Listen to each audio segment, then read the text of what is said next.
अध्यक्ष महोदय, दरबार तो लगा है पर बड़ा गमगीन बेनूर है और पहली बार ऐसा लग रहा है हारी हुई सरकार विराजमान है।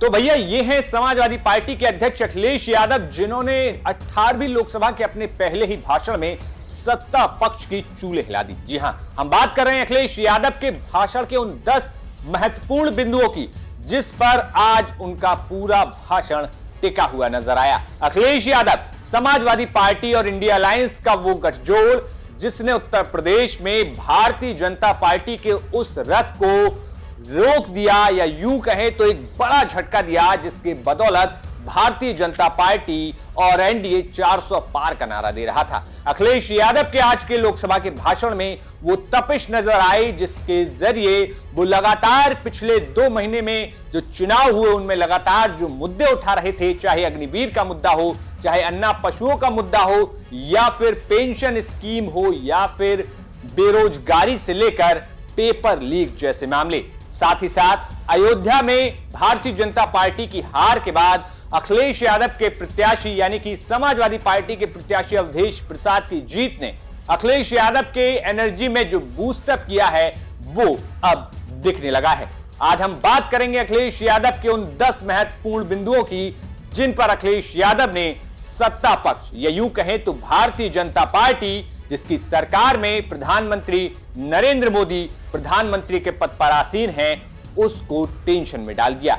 नमस्कार, मेरा नाम है मोहित कुशवाहा और आप देख रहे हैं न्यूज नेशन का डिजिटल प्लेटफॉर्म। तो सबसे पहले अखिलेश यादव ने अपने इस भाषण में इंडिया और पीडीए की रणनीति का जिक्र किया, जिसमें पीडीए यानी कि पिछड़ा दलित ए से कभी अल्पसंख्यक हो गया, कभी अगड़ा हुआ तो कभी आदि आबादी और महिलाओं की व्याख्या खुद अखिलेश यादव ने की, और इस पीडीए की बदौलत अखिलेश यादव ने इस जीत को अपने नाम किया है। ये इंडिया पीडीए की सोशल जस्टिस मुहिम की विक्ट्री है। 2024 का परिणाम हम इंडिया वालों के लिए जिम्मेदारी से भरा पैगाम भी है। और अगर हम यूं कहें अध्यक्ष महोदय कि 15 अगस्त 1947 अगर उपनिवेशिक राजनीति से आज़ादी का दिन था तो 4 जून 2024 देश के लिए सांप्रदायिक राजनीति से आज़ादी का दिन रहा। ये सांप्रदायिक राजनीति के अंत और सामुदायिक राजनीति की शुरुआत है। जहां सांप्रदायिक राजनीति का अंत हुआ है, वहीं सामुदायिक राजनीति की शुरुआत हुई है। सबसे अच्छी बात हुई ये है कि इस चुनाव में सांप्रदायिक राजनीति की हमेशा के लिए हार हो गई है। अब जहां पीडीए की बात तो अखिलेश यादव ने की ही की, इसके साथ ही साथ पेपर लीक का मुद्दा, जो मुद्दा विपक्ष लगातार उठा रहा है, और खासतौर पर उत्तर प्रदेश में एक बड़ी संख्या यानी कि जो एग्जाम्पल अखिलेश यादव अपनी रैलियों में देते थे कि 50 लाख बच्चे, और उन 50 लाख में अगर हर एक परिवार में 4 लोग हैं तो 2 करोड़, और उन 2 करोड़ को 80 लोकसभा से डिवाइड कर दिया जाए तो हर सीट पर 1-2 लाख वोट जो है भारतीय जनता पार्टी का कम हो गया। वो जो अखिलेश यादव गलत समझाते थे, आज लोकसभा में फिर एक बार अखिलेश यादव ने उसी पेपर लीक का मुद्दा उठाया और सत्ता पक्ष को खूब तीखे निशाने साधे। पिछले 10 सालों की उपलब्धि बस इतनी रही कि एक शिक्षा परीक्षा माफिया का जन्म हुआ। अध्यक्ष महोदय, जिस समय चुनाव में थे और उत्तर प्रदेश में वो हालात देखे हैं कि नौजवान जब भी तैयारी कर करके जाता था और परीक्षा दे करके लौटता था तो उसको पता लगता था कि पेपर लीक हो गया। और उत्तर प्रदेश में केवल एक पेपर लीक नहीं हुआ है, जितनी भी परीक्षाएं हुई हैं सब पेपर लीक हुए हैं। केवल उत्तर प्रदेश ही नहीं, मैं माननीय सांसद की तरफ से सुन रहा था, कई ऐसे प्रदेश हैं जहां पर परीक्षाएं देने तो बच्चे गए लेकिन वहां भी पेपर लीक हो गया। और अभी जब 4 जून को रिजल्ट आया, उसके बाद जो बात उठी है, देश की सबसे प्रेस्टिजियस परीक्षा, उसका भी पेपर लीक हो गया। और आखिरकार ये पेपर लीक हो क्यों रहा है? सच्चाई तो ये है कि ये सरकार पेपर लीक इसलिए करा रही है कि सरकार नौकरी नहीं देना चाहती, रोजगार नहीं देना चाहती, उन नौजवानों का भविष्य नहीं बनने देना चाहती। पिछले 10 सालों की उपलब्धि बस इतनी रही है कि एक शिक्षा परीक्षा माफिया का जन्म हुआ है, जिसने तथाकथित अमृत काल में युवाओं के भविष्य की आशाओं को ही जहर दे दिया है। जो सरकार उम्मीद को मार दे, वह न तो वर्तमान को सुधार सकती है, न भविष्य को संवार सकती है। सरकार आशा का प्रतीक होनी चाहिए, निराशा का नहीं। अब जहां पेपर लीक की बात अखिलेश यादव ने कही, इसके साथ ही साथ एक और महत्वपूर्ण बात अखिलेश यादव यहां बोलते नजर आए। अखिलेश यादव ने साफ तौर पर कह दिया कि ईवीएम पर मुझे ना कल भरोसा था, ना आज भरोसा है और ना कभी होगा, भले ही हम उत्तर प्रदेश में 80 की 80 लोकसभा सीटें भी जीत जाएं। ईवीएम पे मुझे कल भी भरोसा नहीं था, आज भी नहीं भरोसा। मैं 80 की 80 सीट जीत जाऊं तब भी नहीं भरोसा। और मैंने अपने चुनाव में कहा था अध्यक्ष महोदय कि ईवीएम से जीत करके ईवीएम हटाने का काम करेंगे। न ईवीएम का मुद्दा मरा है, न जाएगा खत्म। जब तक ईवीएम नहीं हटेगी, हम समाजवादी लोग उस बात पर अड़ग रहेंगे। अब कास्ट सेंसस के साथ अखिलेश यादव ने यहां तक कह दिया कि आरक्षण का हक जो है सरकार लेना चाहती है। अखिलेश यादव ने कहा कि नॉट फॉर सुटेबल के नाम पर जो लोग हैं उनको बाहर का रास्ता दिखा दिया जाता है, तो वहीं साथ ही साथ अपने जो उनके संघ के साथी हैं उनको लेटरल एंट्री के नाम पर सरकार जो है वो अपने पदों पर नियुक्त कर रही है। ये तमाम आरोप जो हैं अखिलेश यादव ने अपने आज के भाषण में लगाए। जो कुछ पद निकलते भी हैं तो उन पर लेटरल एंट्री के नाम से पिछले दरवाजे से कुछ खास संगी साथियों को रख लिया जाता है। आरक्षण का हक नॉट फाउंड सुटेबल के नाम पर हड़पा जा रहा है। और अध्यक्ष महोदय, आरक्षण के साथ इतनी खिलवाड़ किसी सरकार ने नहीं की होगी जितनी खिलवाड़ इस सरकार ने की है। जहां सरकारी नौकरियां नहीं दी जा रही हैं, और सरकारी नौकरियां इसलिए नहीं दी जा रही हैं क्योंकि उन्हें आरक्षण देना पड़ेगा। जिस प्रदेश से मैं आता हूं वहाँ सबसे बड़े पैमाने पे नौजवान बेरोजगार है। और पिछले 10 साल में जो पेपर उन्होंने लीक कराए हैं वो इसीलिए कराए हैं क्योंकि नौकरी ना देनी पड़े, और अगर नौकरी देनी पड़ेगी तो उन्हें आरक्षण भी देना पड़ेगा। ये जानबूझ करके सरकार नौकरी और आरक्षण के साथ खिलवाड़ कर रही है। अब कास्ट सेंसस, पेपर लीक और तमाम मुद्दों के साथ सबसे बड़ा मुद्दा था अग्निवीर का। वो अग्निवीर का मुद्दा जिस पर बीते दिन राहुल गांधी ने तमाम तीखे हमले जो हैं सरकार पर किए, और आज जब अखिलेश यादव सदन में बोले तो उन्होंने अग्निवीर के मुद्दे पर कहा कि मैं मिलिट्री स्कूल का पढ़ा हुआ हूं, और जब मैं अपने साथ के लोगों से बात करता हूं, अधिकारियों से बात करता हूं, तो भले ही ऑन रिकॉर्ड वो कुछ ना बोलें, लेकिन दबी जुबान में पर्दे के पीछे वो जो इसकी खामियां बताते हैं, वो कहते हैं कि इससे देश की सुरक्षा पर गंभीर खतरा है। ये तमाम आरोप अखिलेश यादव ने आज अपने भाषण में लगाए। अग्निवीर को लेकर के जो चिंता विपक्ष की थी और देश के नौजवानों की थी, वो चिंता वैसी की वैसी बनी है। अध्यक्ष महोदय, मैं ये कहना चाहता हूँ, मैं खुद मिलिट्री स्कूल से पढ़ा हूँ। मेरे साथ के बहुत बड़े पैमाने पे लोग फौज में हैं। मैंने समय समय पे जो मेरे साथ पढ़े जो सीनियर थे उनसे भी जानकारी हासिल की है। बड़े बड़े ऑफिसर से मैंने पूछा है, वो शायद आपको न बता पाएँ, लेकिन दबी जुबान में उन्होंने कहा है कि देश की सुरक्षा के साथ अग्निवीर जैसी व्यवस्था लागू करने से समझौता हो रहा है।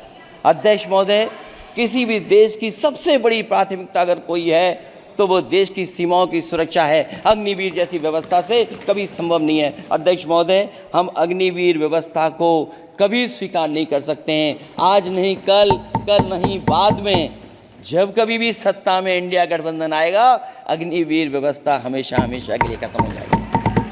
अग्निवीर के मुद्दे के साथ सबसे बड़ा जो एज अखिलेश यादव लेकर चल रहे थे, और उनके बगल की सीट पर खुद अयोध्या से चुनकर आने वाले सांसद अवधेश प्रसाद बैठे हुए नजर आए। अखिलेश यादव ने तंज भरे अंदाज में कहा कि इस जीत के साथ एक जीत और हुई है जिसकी सबसे ज्यादा चर्चा हुई। अखिलेश यादव ने कहा, होई बही जो राम रचि राखा, यानी कि होता वही है जो प्रभु राम चाहते हैं, और इसी के साथ भाजपा पर उन्होंने तमाम तंज कस दिए। एक जीत और अध्यक्ष महोदय हुई है। मैं जानता हूं सत्ता पक्ष बैठे वाले लोग समझ गए होंगे। अयोध्या की जीत भारत के परिपक्व मतदाता की लोकतांत्रिक समझ की जीत है, और हम तो अध्यक्ष महोदय यही सुनते आए हैं, होए वही जो राम रचि राखा। यह है उसका फैसला। अध्यक्ष महोदय, होई वही जो राम रचि राखा, यह है उसका फैसला जिसकी लाठी में नहीं होती आवाज। जो करते थे किसी को लाने का दावा, वो हैं खुद किसी के सहारे के लाचार।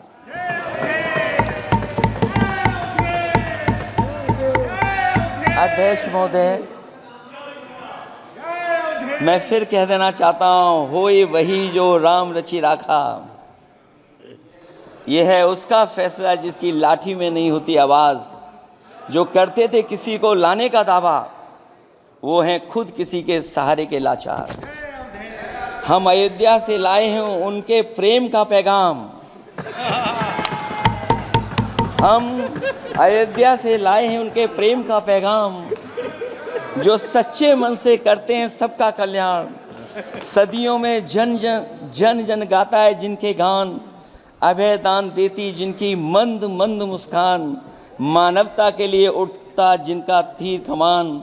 अध्यक्ष महोदय, जो असत्य पर सत्य की जीत का है नाम, उफनती नदी पर जो बांधे मर्यादा के बांध, वो है अवध के राजा पुरुषोत्तम प्रभु राम। हम अयोध्या से लाए हैं उनके प्रेम का पैगाम। इन तमाम मुद्दों के अलावा अखिलेश यादव एक बात करते हुए और नजर आए। वो बात थी डबल इंजन की। डबल इंजन की वो बात जो भारतीय जनता पार्टी अपने तमाम मंचों से कहती थी, और तमाम राज्यों में डबल इंजन का नारा काफी बुलंद रहता है। लेकिन इस बार अखिलेश यादव ने कहा कि उत्तर प्रदेश में ये जो नुकसान हुआ है वो डबल इंजन की टकराने की वजह से हुआ है। और अखिलेश यादव ने सीधा सीधा इशारा लखनऊ और दिल्ली के बीच चलने वाली राजनीति को लेकर किया, और इस पर क्या कुछ कहा वो सुनिए। डबल इंजन के नाम पर उत्तर प्रदेश को टकराहट के सिवा कुछ हासिल नहीं हुआ है। उत्तर प्रदेश में प्रभुत्व की लड़ाई दो लोगों को आपस में लड़ा रही है, लेकिन उसकी मार जनता को सता रही है। पिछले 10 सालों की उपलब्धि बस इतनी रही कि एक शिक्षा परीक्षा माफिया का जन्म हुआ।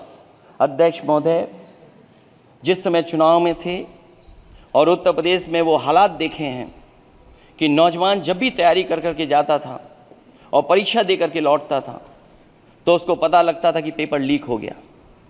और उत्तर प्रदेश में केवल एक पेपर लीक नहीं हुआ है, जितनी भी परीक्षाएं हुई हैं सब पेपर लीक हुए हैं। केवल उत्तर प्रदेश ही नहीं, मैं माननीय सांसद की तरफ से सुन रहा था, कई ऐसे प्रदेश हैं जहां पर परीक्षाएं देने तो बच्चे गए, लेकिन वहां भी पेपर लीक हो गया। और अभी जब 4 जून को रिजल्ट आया, उसके बाद जो बात उठी है, देश की सबसे प्रेस्टिजियस परीक्षा, उसका भी पेपर लीक हो गया। और आखिरकार ये पेपर लीक हो क्यों रहा है? सच्चाई तो ये है कि ये सरकार पेपर लीक इसलिए करा रही है कि सरकार नौकरी नहीं देना चाहती, रोजगार नहीं देना चाहती, उन नौजवानों का भविष्य नहीं बनने देना चाहती। अब आखिर में अखिलेश यादव ने अपने भाषण में बनारस को निशाने पर ले लिया। जहां बनारस में क्योटो शब्द कहते हुए अखिलेश यादव ने सीधा सीधा निशाना साधा, तो वहीं गांव को गोद लेने वाली बात भी अखिलेश यादव ने कही। अखिलेश यादव ने अपने भाषण में कहा कि क्योटो को लेकर लोग आज भी क्योटो की फोटो लेकर गंगा की तलहटी में खोजते हैं कि आखिर जिस शहर की बात कही जा रही थी वो कहां है। और साथ ही साथ अखिलेश यादव ने उन गांवों को लेकर भी तंज किया जिसमें सांसद के द्वारा आवास लिए हुए गांवों को विकसित करने की योजना थी। इस पर अखिलेश यादव ने कहा कि उन गांवों को अब अनाथ छोड़ दिया गया है। कि लोग क्योटो की फोटो लेकर बनारस की गलियों से लेकर के गंगा जी तक ढूंढ रहे हैं। उनको लगता है जिस दिन मां गंगा साफ हो जाएंगी, शायद उस दिन कहीं क्योटो उसकी गोद में कहीं मिल जाएगा। बनारसी लोग चाहते हैं कि कोई गंगा जी के भी तल में उतरकर उसका दर्द भी जाने। उत्तर प्रदेश की जनता का बस यही आग्रह है कि जिस गंगा जल को हाथ में लेकर सच कहने की कसम खाई जाती है, कम से कम उस गंगा जल से तो झूठ ना बोला जाए।